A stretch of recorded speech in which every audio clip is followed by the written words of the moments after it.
Hingga Bupati Cirebon terlibat muncul dari publik yang curiga dengan penanganan kasus pembunuhan yang dianggap lambat dan jalan di tempat. Susno 2J pun menilai wajar ketika masyarakat protes atas kinerja Kapolres Cirebon dalam kasus Vina. Dia menyindir Kapolres Cirebon yang tidak mampu menangkap 3 DPO yang dianggapnya kelas 3, ketika ada penjahat kelas kakap lainnya yang masih berkeliaran seperti teroris hingga perampok.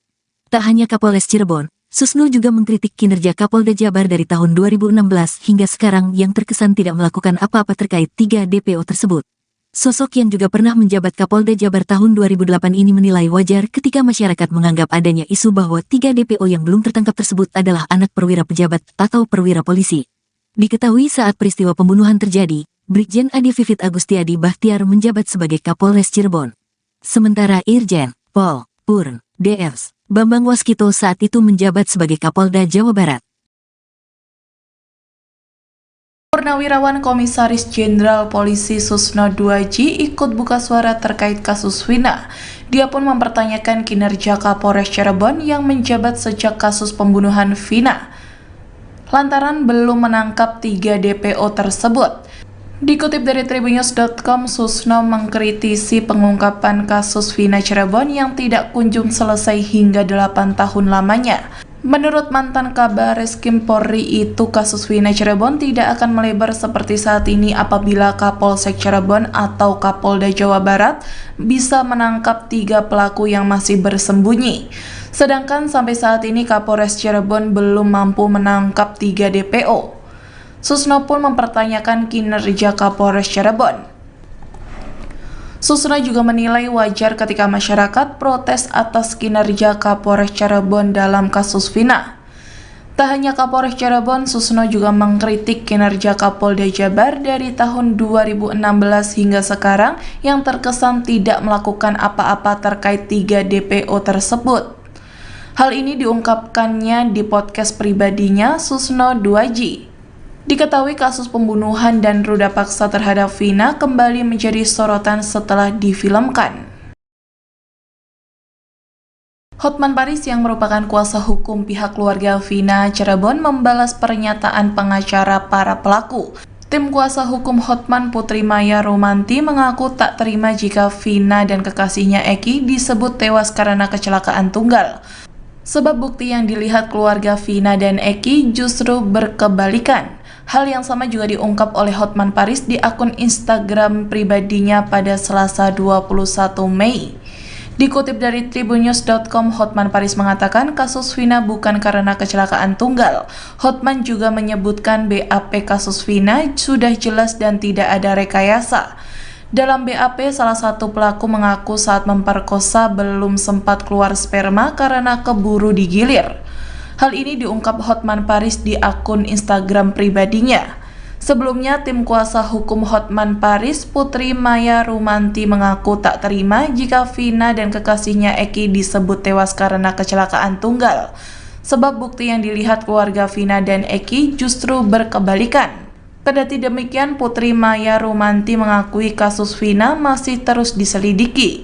Sebab tim Hotman Paris baru ditunjuk jadi kuasa hukum keluarga Vina beberapa waktu ke belakang. Meskipun begitu, dari bukti dan keterangan keluarga Vina, Putri Maya meyakini penyelidikan polisi dan hasil pengadilan adalah valid. Kepada penyidik Polda Jawa Barat agar menyidik oknum-oknum yang mencoba menghalangi penyidikan untuk menemukan 3 pelaku DPO, yang oknum-oknum yang mengatakan bahwa ini adalah kecelakaan tunggal di jalan raya. Mohon segera diproses pidana oknum-oknum tersebut, karena kalau dibaca BAP-nya itu semua terang benderang tidak ada kelihatan rekayasa. Ini contoh saya bacakan nih, BAP dari Eko Rahmadani, salah satu yang sudah divonis, ya. Ini jadi yang ikut mengejar adalah Sudirman boncengan dengan Dani naik motor Mio hitam, saudara Supri boncengan dengan Jaya naik motor Mio warna biru, Eka Sandi boncengan dengan Saka naik motor merah, naik motor Mio merah, Hadi pulang naik motor Yamaha, dan semua di sini diuraikan semua siapa boncengan dengan siapa. Totalnya ada 11 orang. Bahkan dia mengatakan di sini Hotman Paris mencari orang-orang di belakang pihak yang terlibat dalam insiden kasus Vina. Dalam unggahan akun Instagram @hotmanparisofficial pada Minggu 19 Mei, ia mencari kontak ayah dari Eki. Hal ini untuk mengungkap kasus Vina. Dikutip dari tribunnews.com, ayah Eki, Ibtu Rudiana, belakangan viral dalam berbagai video yang tayang di Instagram. Oleh sebab viralnya video Ibtu Rudiana, Hotman Paris menyatakan keinginan untuk bicara. Dalam video yang diambil ketika sedang berada di mobilnya di Bali, Hotman Paris meminta netizen untuk mencarikan kontak atau WA Ibtu Rudiana. Hotman meyakini bahwa ada kejanggalan dalam kinerja kepolisian hingga belum bisa menangkap 3 orang DPO pembunuh Vina. Adapun kasus pembunuhan Vina 2016 hingga kini kembali diusut polisi lantaran 3 dari 11 pelaku belum ditemukan. Diketahui Hotman Paris kini menjadi kuasa hukum keluarga korban pembunuhan Vina. Hotman Paris menawarkan jasa membela Vina setelah kasus tersebut kembali viral. Pengacara 5 terpidana kasus Vina, Jogi Nainggolan, mendesak ayah Eki, Ibtu Rudiana, dicopot dari jabatannya sebagai Kapolsek. Hal itu karena Jogi menilai para terpidana dalam kasus ini merupakan korban salah tangkap. Ia pun menganggap hal tersebut dapat terjadi lantaran campur tangan Ibtu Rudiana saat masih menjadi kanit narkoba. Dalam wawancara eksklusif di YouTube Tribun Jabar, Jogi menyebut prosedur penangkapan terhadap para pelaku pembunuhan Vina dan Eki yang dilakukan Ibtu Rudiana adalah salah. Dengan hal tersebut, Jogi meminta agar Kapolda Jabar Irjen Pol Ahmad Wiyagus untuk mencopot Ibtu Rudiana sebagai Kapolsek Kapetakan.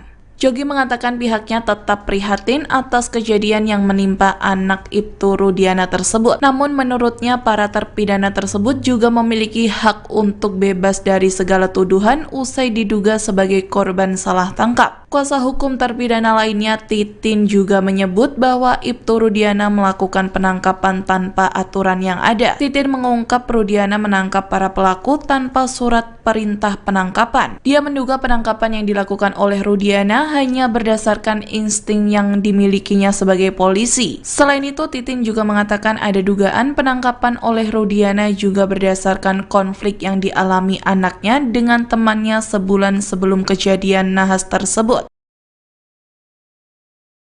Kasus Vina dan Eki masih menjadi sorotan publik seusai difilmkan. Bahkan Pengadilan Negeri Cirebon buka suara terkait kasus tersebut. Para tersangka kasus Vina sempat mengajukan gerasi namun ditolak Presiden. Dikutip dari tribunnews.com, Humas PN Cirebon Dimas Sandi mengungkapkan bahwa para tersangka sempat mengajukan gerasi sebagai upaya permohonan keringanan hukuman yang telah diputuskan. Namun upaya tersebut ditolak Presiden. Dimas juga menjelaskan bahwa pihaknya telah membuka arsip kasus Vina dan Eki dan ditemukan 3 berkas perkara dengan nomor putusan yang berbeda. Menurut Dimas, para terdakwa dijatuhi hukuman berat. Ia juga menambahkan bahwa majelis hakim yang menangani kasus tersebut sudah pindah tugas ke daerah lain. Dimas mengatakan prosedur gerasi diajukan ke Pengadilan Negeri kemudian dikirimkan ke Presiden ataupun Mahkamah Agung. Adapun kasus pembunuhan tersebut melibatkan 11 pelaku, di mana sampai saat ini 3 diantaranya masih buron dan telah ditetapkan sebagai buronan daftar pencarian orang, sementara 8 lainnya telah dijatuhi vonis.